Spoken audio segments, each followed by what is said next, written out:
Welcome back guys in my another video. जैसा कि आपको पता है, कल के लेक्चर में हमने पढ़ा था मायोकार्डियल इन्फेक्शन क्या होता है, उसकी डेफिनेशन के बारे में, कॉजेज, साइन एंड सिम्टम और पैथोफिजियोलॉजी के बारे में। आज हम पढ़ेंगे डायग्नोस्टिक वैल्यूएशन, मेडिकल मैनेजमेंट और सर्जिकल मैनेजमेंट। ठीक है, तो मैं आज का लेक्चर स्टार्ट करने से पहले आपको, वैसे तो मैं पिछली वीडियो में मायोकार्डियल इन्फेक्शन के बारे में आपको बता दिया था, तो थोड़ी सी बात हम यहाँ कर लेते हैं मायोकार्डियल इन्फेक्शन होता क्या है। ठीक है, तो जो मायोकार्डियल इन्फेक्शन होता है दोस्तों, उसमें क्या होता है, ठीक है, जैसे कि आपको नाम से ही पता चल रहा है कि मायोकार्डियल इन्फेक्शन, हार्ट की जो मसल होती हैं वो कैसी हो जाती हैं, इन्फेक्ट हो जाती हैं, डैमेज हो जाती हैं। ठीक है, अब डैमेज क्यों हो जाती है? हार्ट का काम क्या होता है? ब्लड को पंप करना। ठीक है, क्या करता है? ब्लड को पंप करता है।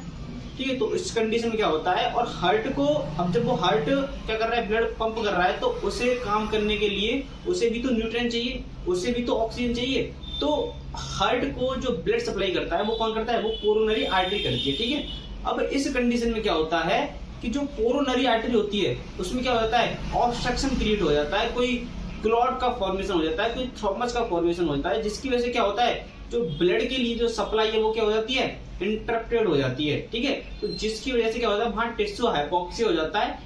लॉन्ग टर्म स्टीमिया होने की वजह से क्या होता है, वहां हाइपोक्सिया और स्टीमिया होने की वजह से क्या होता है, वहां के जो टिश्यू है, जो मायोकार्डियम, जो मस्कुलर लेयर है, जो मिडिल लेयर है हार्ट की, जहां पे क्या होता है, ब्लड सप्लाई जो हार्ट को पंप कराती है, मसल का काम होता है पंप कराना, तो वहां क्या होता है, हाइपोक्सिया होता है, जिसकी वजह से क्या होता है, मसल के जो टिश्यू है वो कैसे हो जाते हैं, डैमेज हो जाते हैं। ठीक है, तो अब अगर डायग्नोस्टिक इवैल्यूएशन की बात करें तो इसमें हम पहला पॉइंट देखते हैं, हिस्ट्री कलेक्शन और फिजिकल एग्जामिनेशन। ठीक है, तो क्या करेंगे, जो पेशेंट की है वो क्या करेंगे, पूरी उसकी हिस्ट्री कलेक्ट करेंगे, उसकी फैमिली हिस्ट्री कलेक्ट करेंगे, उसकी पास्ट इलनेस के बारे में जानेंगे, उसकी प्रेजेंट इलनेस के बारे में जानेंगे, क्या करेंगे, उसकी जो पूरी हिस्ट्री है वो कलेक्ट करेंगे। दूसरा पॉइंट देखेंगे फिजिकल एग्जामिनेशन। ठीक है, तो फिजिकल एग्जामिनेशन करेंगे, पेशेंट का पूरा हेड टू टू क्या करेंगे, एग्जामिनेशन करेंगे, और इसमें फोकस किस पर रखेंगे, फोकस जो रखेंगे अपना हार्ट पे रखेंगे, उसका जो बीपी है वो कैसा है, बढ़ा हुआ है या फिर घटा हुआ है। ठीक है, तो ये दो पॉइंट हमने देख लिया। अगले पॉइंट की अगर हम बात करें तो वो आता है कि इकोकार्डियोग्राम। ठीक है, तो इकोकार्डियोग्राम दोस्तों क्या होता है,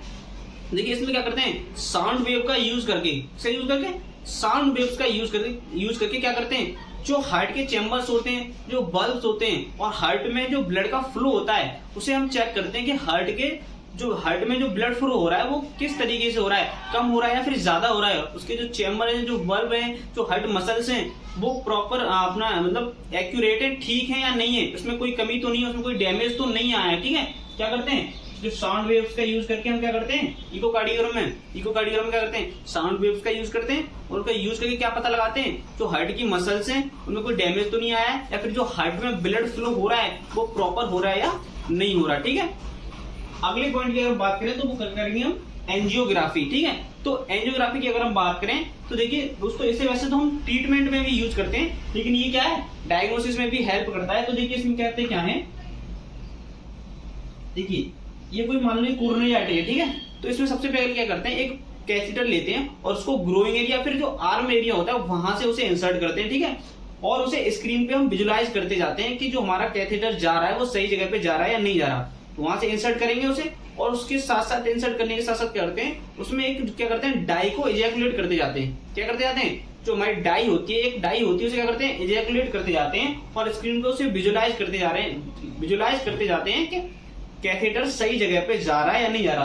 तो जैसे ही क्या होगा, देखिए मान लीजिए कोरोनरी आर्टरी में क्या है, यहाँ ऑब्स्ट्रक्शन है, यहाँ पे एथेरोस्क्लेरोसिस है, या फिर यहाँ पे किसी क्लॉट का फॉर्मेशन हो रहा है। ठीक है, तो क्या होगा, जब हम कैथेटर को यहाँ इंसर्ट करेंगे और जब डाई को इजैकुलेट करेंगे तो डाई क्या होगी, यहाँ आगे क्या हो जाएगी, रुक जाएगी, यहाँ क्या हो जाएगी, स्टॉप हो जाएगी। मान लीजिए यहाँ थ्रोम्बस बने हुए हैं तो क्या होगा, वो यहाँ आगे नहीं जा पाएगी, क्या हो जाएगी, वहां रुक जाएगी। तो इससे हमें क्या पता चलेगा कि यहाँ पे कोरोनरी आर्टरी में इस जगह पे क्या हो रहा है, ऑब्स्ट्रक्शन क्रिएट हो रहा है। ठीक है, तो आपको ये समझ में आया होगा कि एंजियोग्राफी में क्या होता है। ठीक है, क्या करते हैं, एक कैथेटर लेते हैं, उससे क्या करते हैं, इंसर्ट करते हैं, कहां से, ग्रोइंग एरिया फिर आर्म एरिया से, और क्या करते हैं, उसमें क्या होता है, इस स्क्रीन पे उसे विजुलाइज करते रहते हैं कि कैथेटर सही जगह पे जा रहा है या नहीं जा रहा, और उसके साथ साथ उसमें क्या करते हैं, एक डाई को इंसर्ट करते रहते हैं, ये पता लगाने के लिए कि कोरोनरी आर्टरी में जो ऑब्स्ट्रक्शन हो रहा है वो किस जगह पे हो रहा है। ठीक है, अब अगर अगले पॉइंट की बात करें तो हो गया इलेक्ट्रोकार्डियोग्राम, ईसीजी। ठीक है, तो ईसीजी हम क्यों करते हैं, जो हार्ट की इलेक्ट्रिकल एक्टिविटी होती है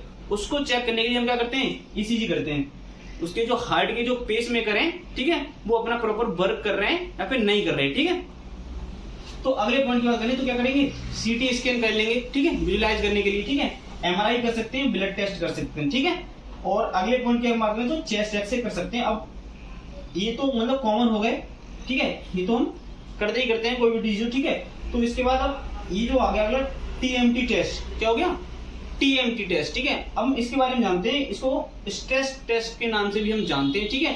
तो ये क्या होता है, ट्रेडमिल टेस्ट होता है, ठीक है। इसमें हम क्या करते हैं, पर्सन को ट्रेडमिल जो मशीन आती है उस पर क्या करते हैं, वॉक कराते हैं। अब जब पर्सन उसमें वॉक कराएंगे तो उसमें क्या चेक करते हैं, उसकी जो फिजिकल एक्टिविटी है उसे हम, हार्ट की जो फिजिकल एक्टिविटी है उसे हम चेक करते हैं। क्या करते हैं, हार्ट की जो फिजिकल एक्टिविटी है उसे चेक करते हैं। पर्सन को क्या कराते हैं, एक ट्रेडमिल पे क्या करते हैं, वॉक कराते हैं, उसमें क्या चेक करते हैं, हार्ट की जो फिजिकल एक्टिविटी है उसे हम चेक करते हैं कि ये फिजिकल एक्टिविटी करने से हार्ट का जो लोड है उस पर, हार्ट पर लोड बढ़ रहा है या नहीं बढ़ रहा है, उसको पेशेंट का जो बीपी बढ़ रहा है फिर घट रहा है, क्या चेक करते हैं, हार्ट की जो फिजिकल एक्टिविटी उसको हम चेक करते हैं किसके द्वारा, टीएमटी टेस्ट के द्वारा। क्या करते हैं, उसे एक ट्रेडमिल मशीन जो होती है उस पर क्या करते हैं, पेशेंट को वॉक कराते हैं और चेक करते हैं कि जो फिजिकल एक्टिविटी है वो कैसी हो रही है, उसका जो बीपी है वो बढ़ रहा है या नहीं बढ़ रहा है, ठीक है।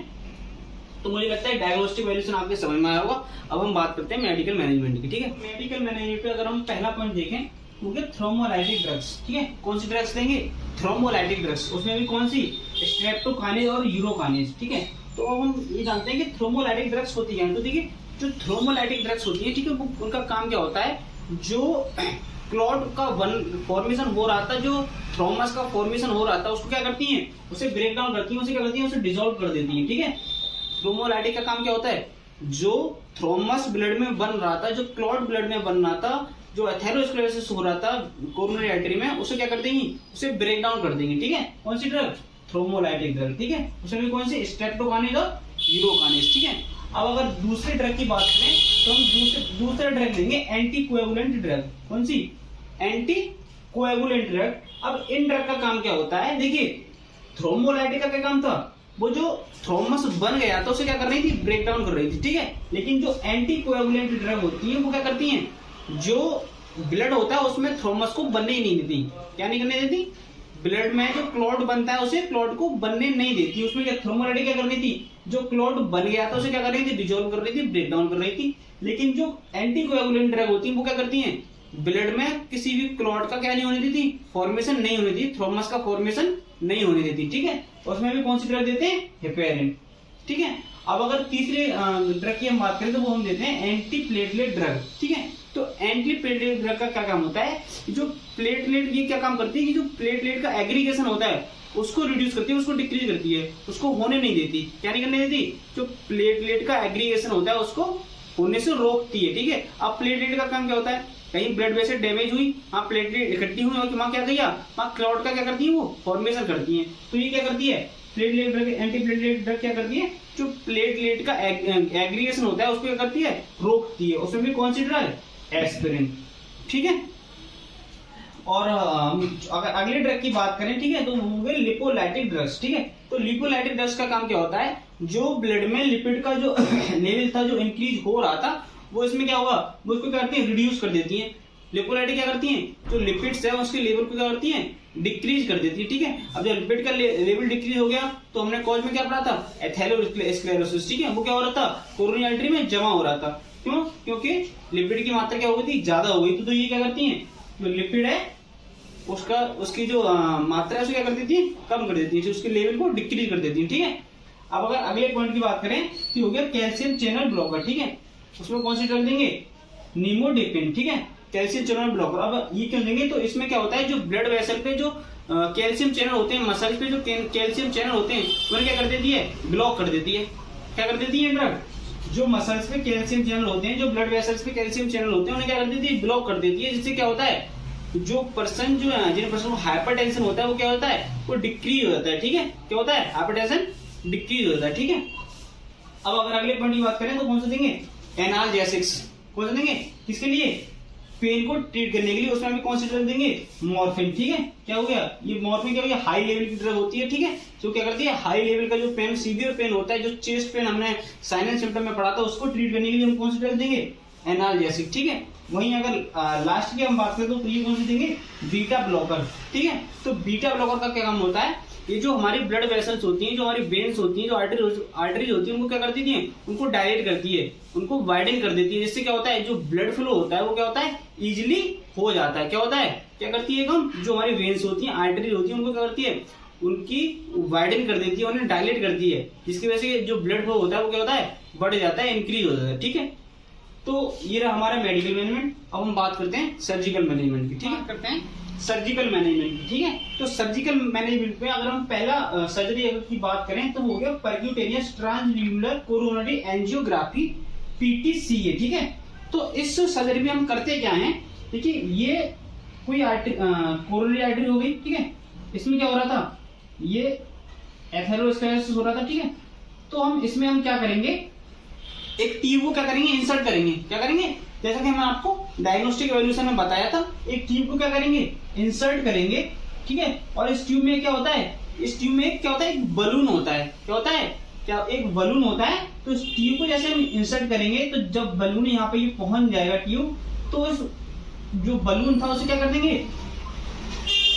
इन्फ्लेट कर देंगे, उसे फुला देंगे। ठीक है, क्या कर देंगे, उसे यहाँ पे फुला देंगे। तो क्या होगा, ये जो एथेरोस्क्लेरोसिस बन रहा था वो क्या हो जाएगा, कंप्रेस हो जाएगा। क्या हो जाएगा, कंप्रेस हो जाएगा। और कंप्रेस हो जाएगा तो क्या होगा, वहां पे जो ब्लड फ्लो है वो क्या हो जाएगा, नॉर्मल हो जाएगा।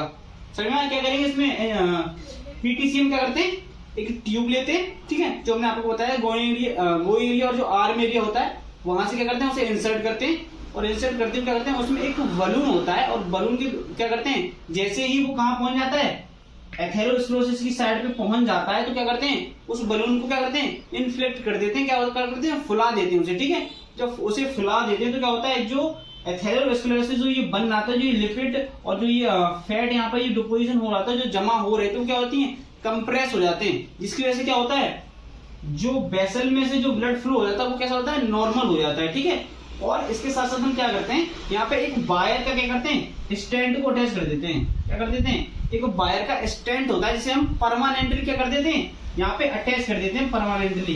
क्या करते हैं, एक वायर का स्टैंड होता है, वहां क्या कर देते हैं, उसे परमानेंटली जहाँ पे एथेरोस्क्लेरोसिस हो रहा था उसे क्या करते हैं, परमानेंटली अटैच कर देते हैं। ठीक है, जिससे क्या होता है, वो कंडीशन वहां दोबारा देखने को नहीं मिलती। ठीक है, तो मुझे लगता है ये आपके समझ में आया होगा। ठीक है, अगर दूसरे पॉइंट की बात करें तो कोरोनरी आर्टरी स्टेंट जो मैंने आपको भी बताया, क्या करते हैं, जब ट्यूब में जब बलून को फुलाने के बाद जब वो कंप्रेस हो जाता है तो वहां पे क्या करते हैं, एक जो वायर का स्टैंड लेते हैं और उसे परमानेंटली वहां क्या कर देते हैं, प्लेस कर देते हैं। ठीक है, तो अगर तीसरे की बात करें तो वो होता है एथेरेक्टोमी।